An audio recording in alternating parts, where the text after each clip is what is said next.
بسم اللہ الرحمن الرحیم، السلام علیکم ورحمۃ اللہ وبرکاتہ۔ آج کی تازہ ترین بڑی خبروں سے اس ویلاگ کا آغاز کریں گے۔ خبردار ہے، اسرائیل شام پر قبضے کے خواب دیکھنا چھوڑ دو۔ روس نے اسرائیل کے چھکے چھڑا دیے ہیں۔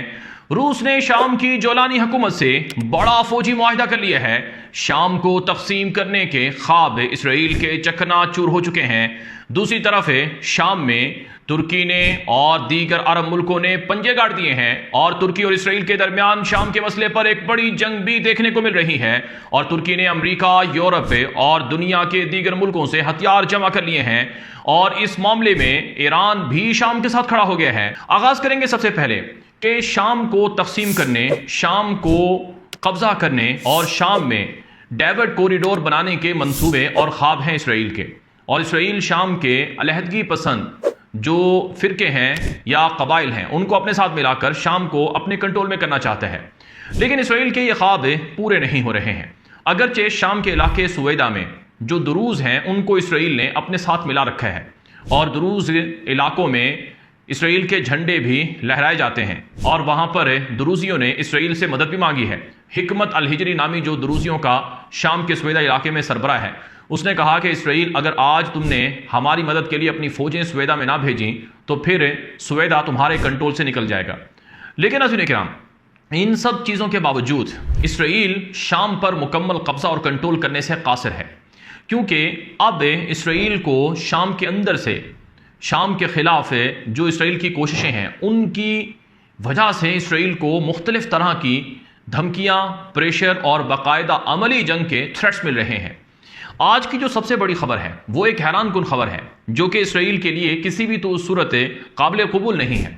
کہ روس جیسا ملک جو اسرائیل کے ساتھ اچھے تعلقات رکھتا ہے، روس جیسا ملک وہ شام کے مسئلے میں شام کی حکومت کے ساتھ کھڑا ہو گیا ہے اور اسرائیل کے مخالف کھڑا ہو گیا ہے۔ چنانچہ آج کی خبر یہ ہے کہ روسی صدر نے اسرائیلی وزیر اعظم کو خصوصی طور پر شام کے مسئلے پر فون کیا، اور یہ فون ترکی کی وجہ سے کیا گیا، کیونکہ پچھلے 2-3 دن پہلے ترک صدر طیب اردوان نے روسی صدر سے فون پر بات کی تھی، اور روسی صدر کو سمجھایا تھا کہ آپ شام کے مسئلے پر اسرائیل کو لگام ڈال لیں، ورنہ شام کے مسئلے پر ہم اسرائیل کو نہیں چھوڑیں گے۔ چنانچہ روسی صدر نے فون کیا اسرائیلی وزیر اعظم نیتن یاہو کو، اور اسے فون پر کہا کہ شام کی خود مختاری اور شام کی وحدت یہ روس کو بھی عزیز ہے۔ روس شام کے ٹکڑے نہیں چاہتا ہے، اور روس شام میں کسی بھی طرح کی جنگ یا خانہ جنگی یا لڑائی کے حق میں نہیں ہے۔ روس شام کو متحد دیکھنا چاہتا ہے، لہٰذا اسرائیل تم جو شام کو توڑنے کے اور اس پر قبضہ کرنے کے خواب دیکھ رہے ہو یہ تم چھوڑ دو، اور ہم شام کی وحدت کے لیے شام کو سپورٹ کریں گے، چاہے وہاں جس بھی قسم کی حکومت ہو۔ یہ روس کے صدر نے نیتن یاہو کو فون پر یہ باتیں کہی ہیں۔ ناظرین کرام، روس جو ہے وہ ایک بیلنس ڈپلومیسی رکھتا ہے دنیا میں۔ آج روس کو 4تھا سال ہے یورپ، نیٹو، امریکہ کے ساتھ یوکرین میں جنگ لڑتے ہوئے، لیکن اس کے باوجود روسی وزیر خارجہ امریکی وزیر خارجہ سے ملاقات کرتا ہے، اور روس کے حکام یورپین حکام سے رابطے میں رہتے ہیں۔ اور حالانکہ یورپ نے، امریکہ نے $300 ارب سے زائد کے اثاثے رشیا کے فریز کر رکھے ہیں، اور رشیا کے اندر اٹیکس ہوتے ہیں، رشیا کے اہم کمانڈرز مارے جاتے ہیں، لیکن اس کے باوجود روس اپنے دشمنوں کے ساتھ بھی ڈپلومیٹک ریلیشن رکھتا ہے۔ اب شام کے مسئلے پر ایک زمانہ تھا جب بشار الاسد کے ساتھ روس کے تعلقات تھے، اور بشار الاسد کو روس نے ہی پناہ دی شام سے پرامن طریقے سے نکلنے کے لیے، اور اس وقت بھی بشار الاسد روس میں ہی بیٹھا ہوا ہے، لیکن روس شام کی موجودہ حکومت سے بھی رابطے میں ہے۔ میں آپ کو کچھ حقائق دینے لگا ہوں کہ روس کے شام میں 2 بڑے فوجی اڈے ہیں۔ ایک حمیم ایئر بیس ہے جہاں پر روس نے اپنے کئی جنگی جہاز Su-35 اور کئی ہیلی کاپٹرز وغیرہ لگا رکھے ہیں، وہاں پر کم سے کم بھی 1 سے 2,000 روسی فوجی ہیں حمیم ایئر بیس پر۔ دوسرا جو فوجی اڈا ہے وہ نیول بیس ہے روس کے پاس، جو لاسکیا، جو ساحل سمندر کا شہر ہے، علاقہ ہے شام کا، وہاں پر ترتوس نامی بندرگاہ ہے۔ اس ترتوس نامی بندرگاہ میں نیول بیس ہے رشیا کے پاس۔ رشیا نے شام کی سابق حکومت سے 2017 میں ایک معاہدہ کیا تھا جس کو 49 سالہ لیز معاہدہ کہا گیا، یعنی روس نے بشار الاسد کی حکومت سے معاہدہ کیا کہ یہ جو پورٹ ہے ترتوس، یہ روس کے قبضے میں یا کنٹرول میں رہے گی۔ اور روس نے یہ شام سے بندرگاہ کیوں لی تھی؟ کیونکہ روس کو پتا تھا کہ بحر متوسط میں، میڈیٹرینین سی کے اندر اسے اپنے جہازوں کی دیکھ بھال کرنی ہے، اسے یورپ اور نیٹو کہ حملوں سے اپنے آپ کو محفوظ جگہ ڈھونڈنی ہے، کیونکہ روس کا براہ راست یورپ کے ساتھ کوئی سمندر نہیں ہے۔ روس باہر متوسط میں اپنی پریزنس اور موجودگی کے لیے شام کی سابق حکومت سے اس نے معاہدہ کیا تھا۔ اب جو جولانی کی حکومت شام میں آئی ہے، اس نے روس سے یہ معاہدہ کینسل کر دیا ہے اور روس کو کہا ہے کہ تم اپنے فوجی اڈے ختم کر دو۔ لیکن پھر روس نے رابطہ کیا ترکی کی مدد سے شام کی جولانی حکومت سے، اور وہ جب رابطہ ہوا ہے اس میں ترکی نے بھی روس کی طرطوس بندرگاہ میں موجودگی اور حمیم ایئر بیس میں موجودگی کو کسی طرح سے کوئی اعتراض اس پر نہیں کیے ہیں، اور جولانی حکومت نے روس سے یہ معاہدہ کیا ہے کہ آپ اپنی فوجیں یہاں اپنی ضرورت اور مقصد کے لیے رکھ سکتے ہیں، لیکن اس کا معاوضہ ہمیں دیں گے، اور آپ کے جو ہتھیار ہوں گے یعنی ایئر ڈیفنس سسٹم جیسے S-400 ایئر ڈیفنس سسٹم ہے، وہ بوقت ضرورت ہم بھی استعمال کرنے کے حقدار ہوں گے۔ اور مستقبل میں روس شام کی فوج کو ہتھیار فراہم کرے گا، ان کو جدید ٹیکنالوجی دے گا، اور شام کے اندر مختلف طرح کی جو دفاعی صنعتیں ہیں یعنی فیکٹریاں وغیرہ، کارخانے وغیرہ لگانے میں مدد دے گا، اور باہمی تجارت کو بھی انکریز کیا جائے گا۔ تو اس نوعیت کے باہمی جو میوچل جو انٹرسٹ ہیں، باہمی جو انڈرسٹینڈنگ ہے، اس پر یہ معاہدہ ہوا ہے جولانی حکومت سے روس کے ساتھ، جولانی حکومت کا روس کے ساتھ، اور روس اس پر تیار ہے، اگرچہ روس کو شام کی جولانی حکومت پسند نہیں ہے، اور روس بشار الاسد کا حلیف تھا، لیکن آپ نے دیکھا کہ بشار الاسد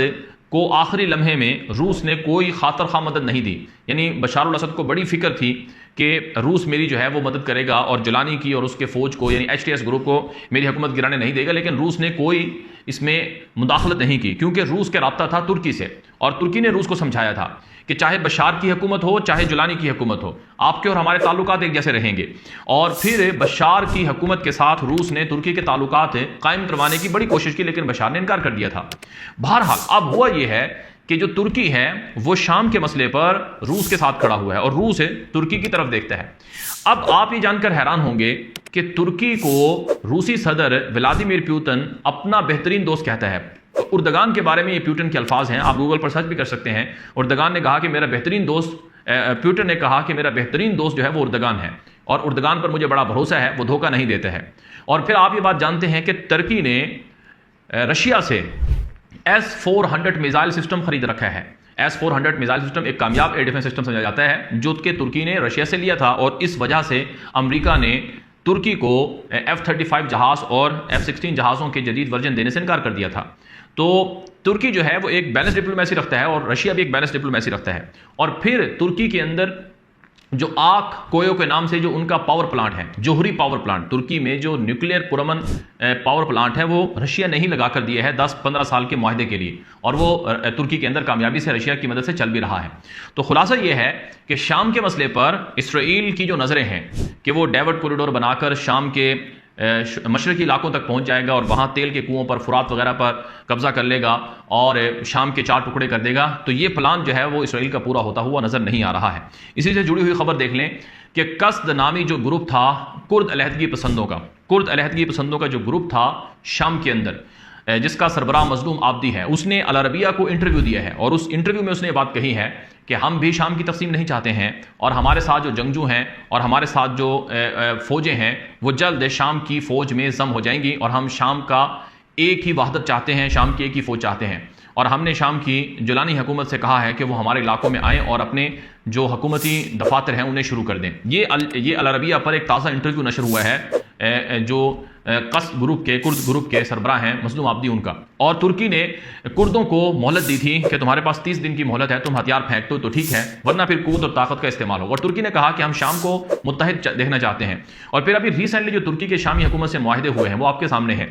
کہ ترکی نے اپنی فوجیں، ٹینک کے اور مختلف طرح کی مدد جو ہے، لاجسٹک سپورٹ جو ہے وہ شامی فوج کو دینا شروع کر دی ہے، اور جو باقاعدہ رسمی طور پر معاہدہ کر لیا ہے شام کی فوج نے ترکی کے ساتھ کہ ان کو کسی بھی مشکل میں یعنی اسرائیل کے حملے میں مدد دے گا ترکی، اور ترکی ایئر ڈیفنس سسٹم اور مختلف طرح کے ہتھیار بھی شام کو فراہم کر رہا ہے۔ اب ترکی اور اسرائیل کے درمیان شام کے مسئلے پر ایک بڑی جنگ کی پیشن گوئی ہے، اور یہ جنگ کسی بھی لمحے ہو سکتی ہے۔ خود اسرائیل کے میڈیا اور اخبارات میں آ رہا ہے کہ وہ جنگ جس کا انتظار تھا وہ ہونے والی ہے، اور یہ جنگ اسرائیل اس وقت بیک فٹ پر ہے، اور اسرائیل عالمی سطح پر بھی تنہا ہے غزہ کی جنگ کی وجہ سے، اور اسرائیل اس پوزیشن میں نہیں کہ وہ ترکی سے پھڈا لے سکے۔ اور اب صورتحال یہ ہے ناظرین کرام کہ ایران جیسا ملک بھی وہ شام کے ساتھ کھڑا ہوا ہے، ایران کے ترکی سے رابطے ہیں، اور ایران نے کہا ہے کہ ہم شام کی سوورنٹی اور اتحاد کے حق میں ہیں، اور اسرائیل کے حملوں کی مذمت بھی شام پر ایران کر چکا ہے۔ تو